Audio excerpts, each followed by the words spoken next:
Morning student, welcome to class 8th. In previous class we read about the coal and petroleum. Today I will teach you combustion and flame chapter 6. We use different kinds of fuel for various purposes at home, in industry and for running automobiles. कई तरह के fuels हम अपने use करते हैं कई purpose के लिए घर पे, इंडस्ट्री में एंड ऑटोमोबाइल्स में. Can you name a few fuels used in our homes? Name a few fuels used in trade and industry. What fuels are used for running automobiles? Your list will contain fuels like cow dung, wood, coal, charcoal, petrol, diesel, compressed natural gas. क्या उन fuels के name बता सकते हैं जो आप घर पे यूज़ करते हैं या फिर ऑटोमोबाइल्स में यूज़ करते हैं? तो ये सारे नेम्स हैं, जैसे wood, coal, charcoal, petrol, cow dung, diesel और CNG gas. You are familiar with the burning of a candle. What is the difference between the burning of a candle and the burning of a fuel like coal? जैसे दो ईंधन है, जैसे candle है और कोल है. Candle को जलाने पर क्या होता है? क्या कैंडल और कोल एक ही तरह से जलते हैं? Maybe you we are able to guys, right? Candle burns with a flame whereas coal does not. Similarly, you will find many other materials burning without a flame. Let us study the chemical process of burning and the types of flame produced during this process. इस process में ये होता है कि जब आप मोमबत्ती को जलाते हैं तो एक फ्लेम निकलती है, लेकिन जब आप कोयले को जलाते हैं तो कोई फ्लेम नहीं निकलती. ऐसे बहुत सारे प्रोडक्ट्स हैं जिसमें आपकी फ्लेम नहीं निकलती. तो इस चैप्टर में हम केमिकल प्रोसेस बर्निंग का यूज़ करेंगे and types of flame produce करेंगे इस प्रोसेस में. What is combustion? कंबस्टन क्या है? Recall the activity of burning of magnesium ribbon performed in class 7th. याद करिए उस एक्टिविटी को जब हम लोगों ने मैग्नीशियम को बर्न किया था क्लास 7th में. We learn that magnesium burns to form magnesium oxide and produces heat and light. हमने उसमें पढ़ा था कि मैग्नीशियम को जलाने पर मैग्नीशियम ऑक्साइड मिलता है, heat and light. We can perform a similar activity with a piece of charcoal, और सेम एक्टिविटी चारकोल को भी करने पर. Hold the piece with a pair of tong and bring it near the flame of a candle और a Bunsen burner. What do you observe?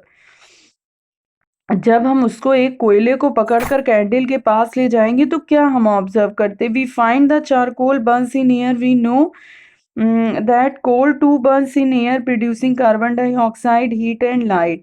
तो हम पाते हैं कि चारकोल जो होता है वो हवा में जल जाता है, और हम ये भी जानते हैं कि कोयला है उसको भी हवा में जलाने पर वो हमको क्या देता है? Carbon dioxide, heat and light. A chemical process in which a substance react with oxygen to give off heat is called combustion. combustion किसको कहते हैं? ऐसा chemical process जिसमें substance react करते हैं ऑक्सीजन से और हमको क्या देते हैं? हीट देते हैं. इस प्रोसेस को हम क्या कहते हैं? combustion. The substance that undergo combustion is said to be combustible. It is called fuel. ऐसे जो सबस्टेंसेस जो जल जाते हैं उनको हम फ्यूल कहेंगे. The fuel may be solid, liquid और gas. Sometimes light is also given off during combustion either as a flame as a glow. ये फ्यूल जो होता है सॉलिड भी हो सकता है, लिक्विड भी और गैस भी हो सकता है. In the reaction mentioned above magnesium and charcoal are combustible substances. इस रिएक्शन में हमने मेंशन किया कि मैग्नीशियम और चारकोल एक जलने वाले पदार्थ हैं. Okay. Activity 6.1 collect some materials like straw, matchstick, kerosene oil, paper, iron nails, stone, piece, glass etcetera. Under the supervision of your teacher, try to burn each of these material one by one. If combustion takes place, mark the material combustible. Otherwise, mark it non-combustible. हम कुछ materials को collect करेंगे जैसे straw, matchstick, kerosene oil, paper, iron nails, stone, places, glass. और इसको हम teacher के supervision में करेंगे. इसको देखेंगे, एक ट्राई करेंगे वन बाय वन जलाने की. देखेंगे कि इसमें कौन से ऐसे सबस्टेंस हैं जो जल जाते हैं और कौन से हैं जो नॉन कंबस्टिबल होते हैं. उसको हम टेबल 6.1 में नोट करेंगे. Let us investigate condition under which combustion takes place. और वो उस कंडीशन को भी हम देखेंगे जिसमें कंबस्टन प्रोसेस होता है। तो activity 6.2, fix a lighted candle on A table, put a glass chimney over the candle and rest it on a few wooden blocks in the such a way that air can enter the chimney. Observe what happens to the flame. Now remove the blocks and let the chimney rest on the table. Again observe the flame. Finally put a glass plate over the chimney. Watch the flame again. What happens in three cases? Does the flame flicker off? Does it flicker and give smoke? Does it burn unaffected? Can you infer anything at all about the role played by air in the process of burning? We find that for combustion, air is necessary. The candle burns freely in case when air can enter the chimney from below. In case when air does not enter the chimney from below, the flame flickers and produces smoke. In case the flame finally goes off because the air is not available. Activity 6.2 में हम क्या देखते हैं, 3 candle लेते हैं और 3 chimney जैसे glass लेते हैं। एक कैंडल के नीचे एक थोड़ा सा स्टैंड टाइप का रख देते हैं, फिर उसके ऊपर चिमनी रखते हैं ताकि नीचे से ऊपर से उसको एयर मिलती रहे।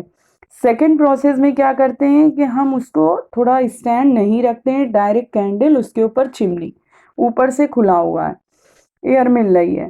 थर्ड में हम क्या करते हैं कि नीचे से भी वो बंद रहता है और ऊपर से उसके ऊपर गत्ता रख देते हैं।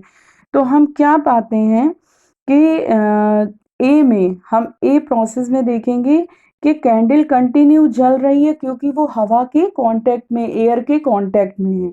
ठीक है। सेकंड में हम क्या देखेंगे कि उसको हवा तो मिल रही लेकिन थोड़ी हवा मिल रही, सिर्फ ऊपर से, तो वो थोड़ा सा जल बुझ के, मतलब थोड़ा सा थरथराहट के साथ वो जल रही है।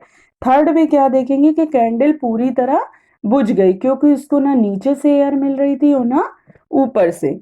तो ये बच्चों आप लोगों को समझ में आया, जब तक हमको एयर नहीं मिलेगी तब तक कोई भी चीज हमारी जल नहीं सकती है। Air is a must.